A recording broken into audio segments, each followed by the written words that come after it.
Bapak Ibu Saudara yang terkasih dalam Tuhan, pagi hari yang indah ini kita bersyukur Tuhan berikan kesempatan kepada kita untuk menikmati kehidupan ini. Setelah malam hari kita beristirahat, pagi ini bangun dari tidur kita boleh memuji, menyembah, memuliakan Tuhan. Anugerah yang sungguh luar biasa. Dan kita akan membaca dan merenungkan sebagian firman Tuhan dari Kisah Para Rasul pasal 17. Kita akan membaca bagaimana pelayanan Rasul Paulus di berbagai daerah. Ada yang menerima, ada yang menolak, bahkan ada juga yang membenci pemberitaan ini, membenci Paulus, membenci hamba-hamba Allah, dan mereka berusaha untuk menggagalkan pekerjaan Tuhan, jadi sengaja menolak. Tetapi Paulus tidak berhenti, ya, terus melakukan tugas itu. Bahkan dia berjalan dari satu tempat ke tempat lain, satu kota ke kota lain, ya. Dan mereka melayani satu waktu di Athena. Nah, di Athena itu ada orang-orang yang menyembah, tetapi mereka tidak mengenal siapa Allah yang sesungguhnya yang mereka sembah. Bapak Ibu Saudara yang terkasih dalam Tuhan, pelayanan Paulus di Athena, ya, kita lihat ada dua hal, ya, dari pelayanan itu, dua respon, ya. Yang satu berkata, kamu cerita apa itu, cerita aneh, ya, si Peleter, tukang banyak cerita, Allah omong kosong itu, kira-kira gitu, ya. Ngapain mau mendengar tentang kebangkitan orang mati? Jadi, ini mungkin dia ini cerita baru, cerita dari apa ya, dewa-dewa lain, ya, cerita nggak bener ini, ya. Akhirnya kita lihat ada yang meninggalkan mereka, lalu ada yang tidak suka dengan mereka, dengan Paulus. Lain kali saja kami mendengar engkau bicara tentang hal itu, ya. Kami tidak menerima.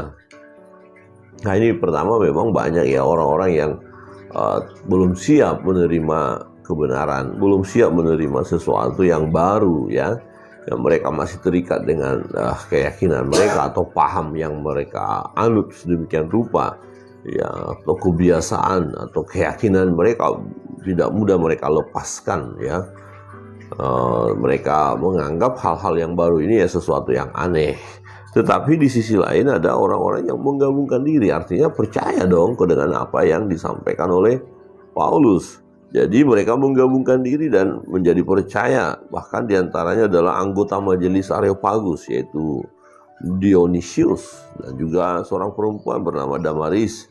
Orang-orang lain juga, ya, dan juga orang-orang lain bersama-sama dengan mereka.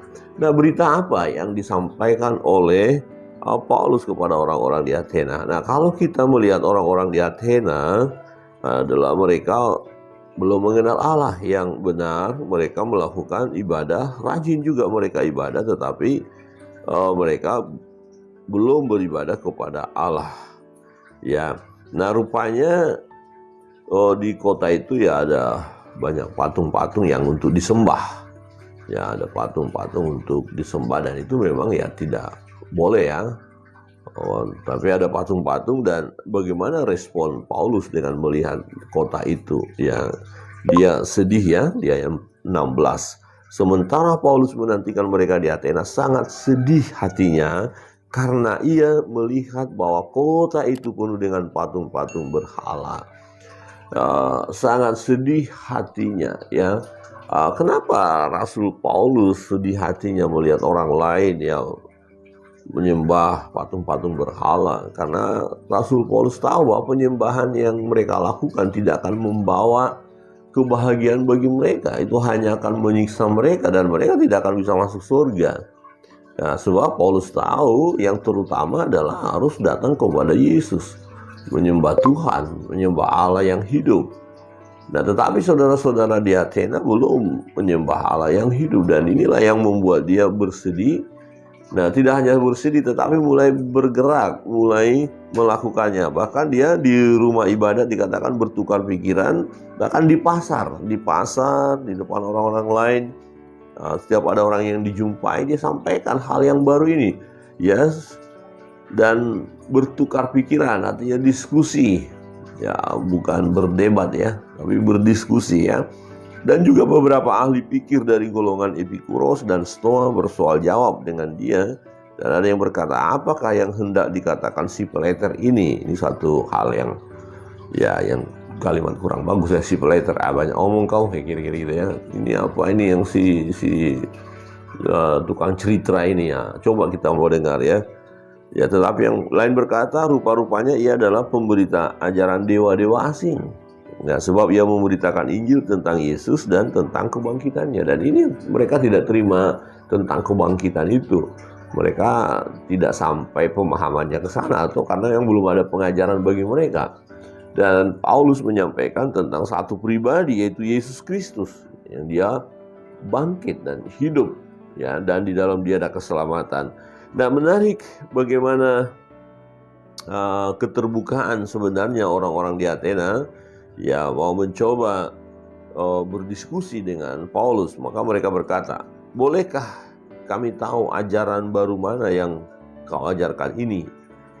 Jadi ada keterbukaan juga sebenarnya dari mereka, tetapi juga ada hanya ingin tahu saja, kemudian nanti ingin menyalahkan, untuk menolak. Tapi tahu dulu apa sih ajarannya, ajaran baru ini, ajaran dewa-dewa asing ini, apa sih itu ya.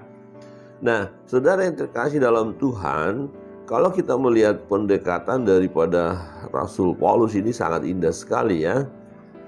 Dia pertama-tama mencoba masuk dengan memberikan satu penilaian yang bagus dengan sikap atau tindakan orang-orang Athena yang suka beribadah. Ya, maka dia berkata begini. Paulus pergi berdiri di atas Areopagus dan berkata, hai orang-orang Athena, aku lihat bahwa dalam segala hal kamu sangat beribadah kepada dewa-dewa. Jadi kalian ini rajin beribadah. Wah, luar biasa, itu sesuatu yang baik ya, beribadah. Ya, sebab ketika aku berjalan-jalan di kotamu dan melihat barang-barang pujaanmu, aku menjumpai juga sebuah mesbah dengan tulisan kepada Allah yang tidak dikenal. Nah, sebenarnya inilah yang terjadi ketika umat manusia belum datang menyembah Allah yang benar, belum datang kepada Yesus. Sebenarnya mereka sedang menaikkan penyembahan kepada Allah yang tak mereka kenal sebenarnya.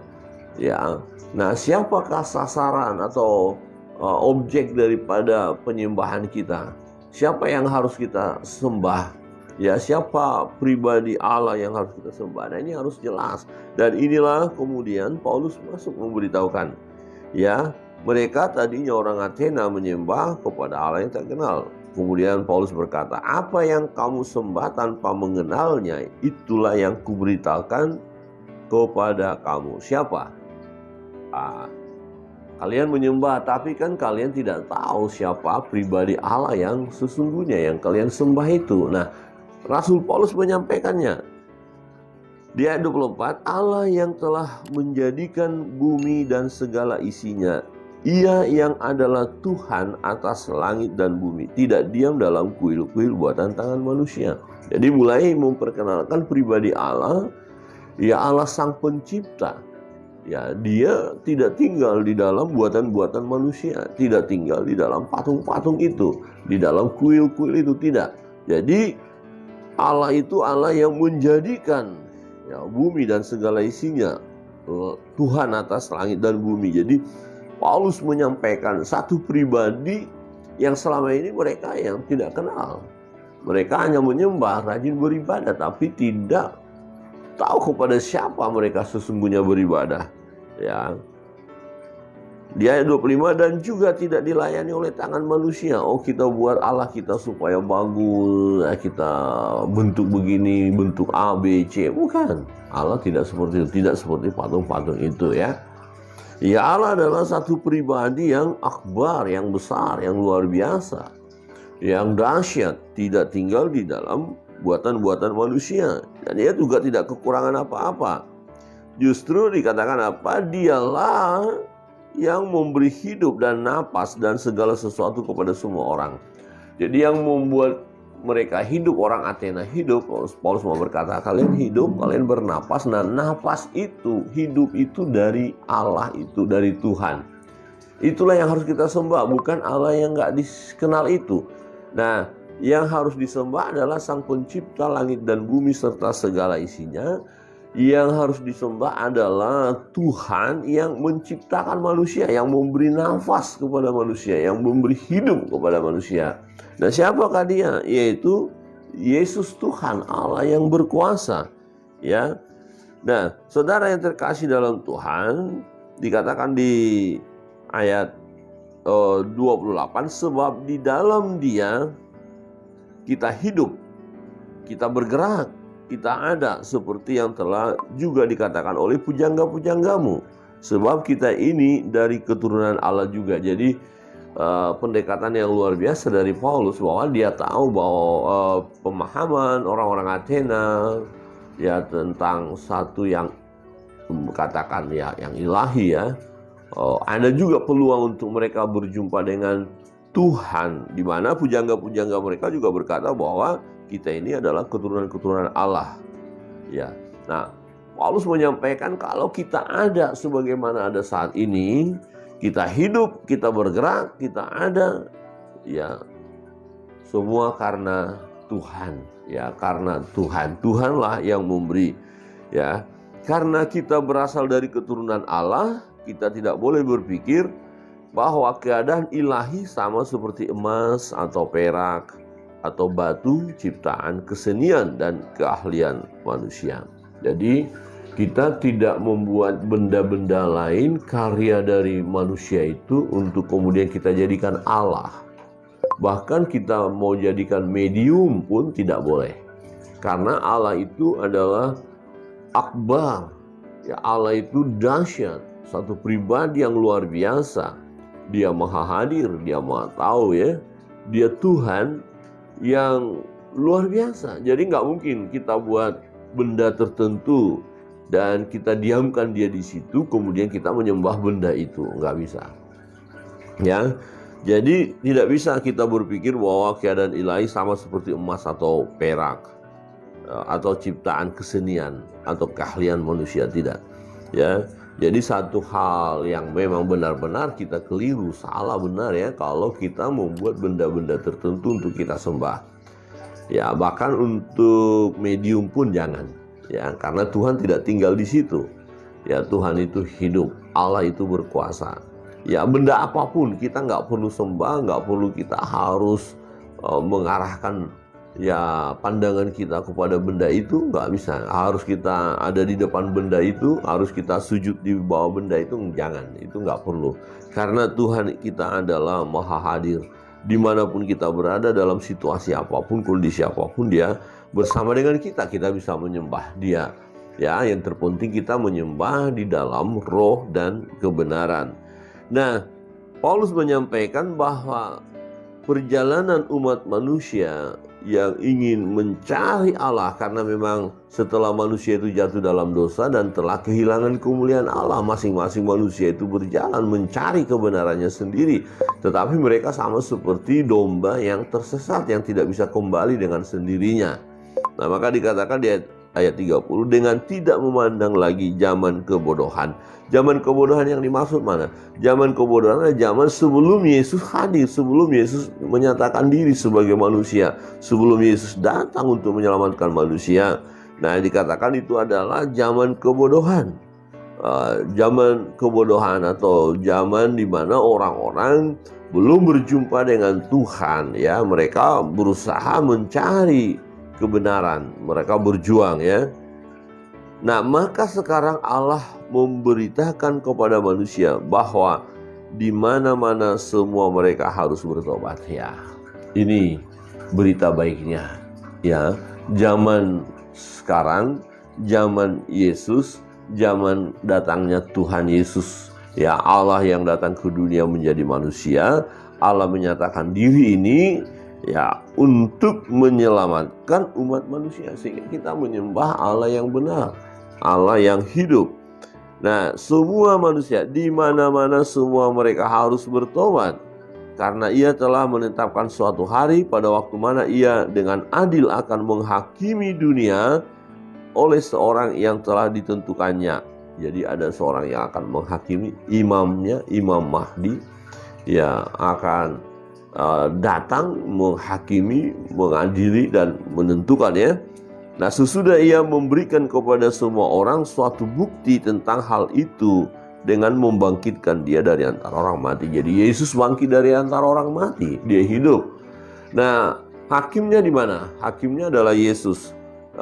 Jadi hakim penentunya adalah Yesus yang sudah bangkit dari antara orang mati. Yang percaya kepada Yesus, ya dia akan diselamatkan. Nah, itu hakimnya. Yang tidak percaya, maka dia akan masuk dalam penghukuman.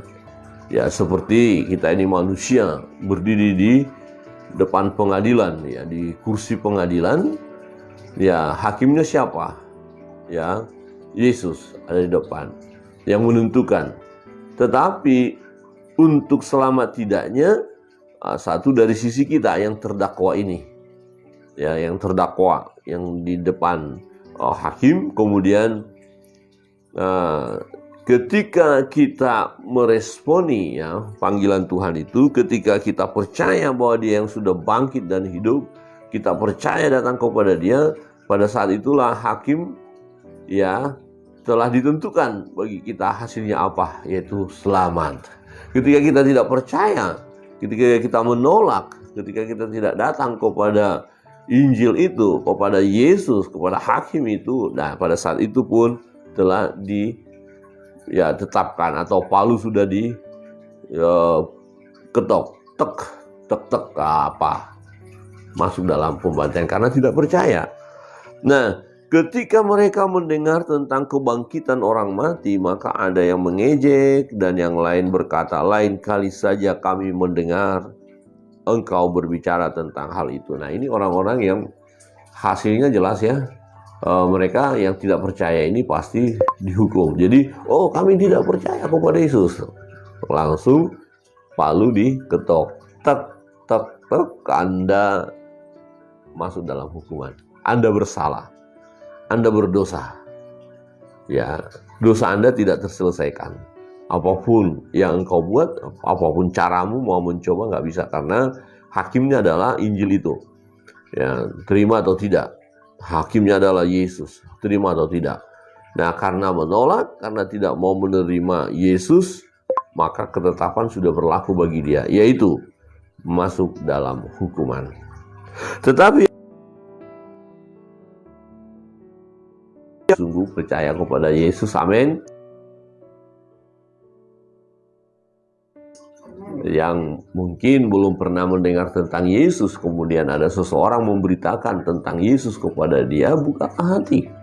Terimalah Yesus sebagai Tuhan dan Juru Selamat secara pribadi.